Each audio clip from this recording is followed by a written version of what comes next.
joylarda yer maydonlarining noqonuniy savdosiga qarshi kurashish yo'nalishida tezkor tadbirlar o'tkazilmoqda. Xususan, Toshkent viloyati Parkent tumanidagi mahalla fuqarolar yig'inlaridan birining raisi va 1970-yilda tug'ilgan fuqaro davlat zaxirasidagi 10 sotix yer maydonini xaridorga 20 ming AQSh dollarga sotishga kelishib, Davlat kadastrlari palatasining tuman filiali muhandisiga 2-3 ming dollar berish orqali yerni tegishli hujjatlarini rasmiylashtirib berishni aytishadi.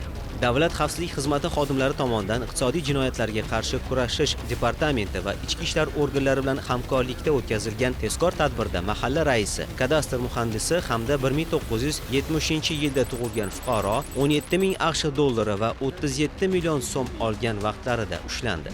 Hozirda holat yuzasidan mazkur shaxslarga nisbatan jinoyat ishi qo'zg'atilib, tergov harakatlari olib borilmoqda. Hurmatli fuqarolar, kundalik hayotda shu kabi qonun buzilish holatlariga duch kelsangiz, Davlat xavfsizlik xizmatining 1520 qisqa raqamiga qo'ng'iroq qilib xabar bering. Shaxsingizning sir saqlanishi kafolatlanadi.